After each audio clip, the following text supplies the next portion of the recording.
بسم الله الرحمن الرحیم. سلام به همگی شما. میخوایم حساب جدید واکنیم.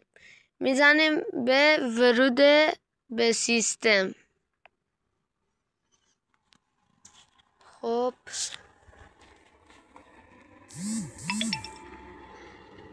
دیگه میزنیم ایجاد حساب. برای حرفه یا کسب و کار من اینو بزنیم بهتره. نام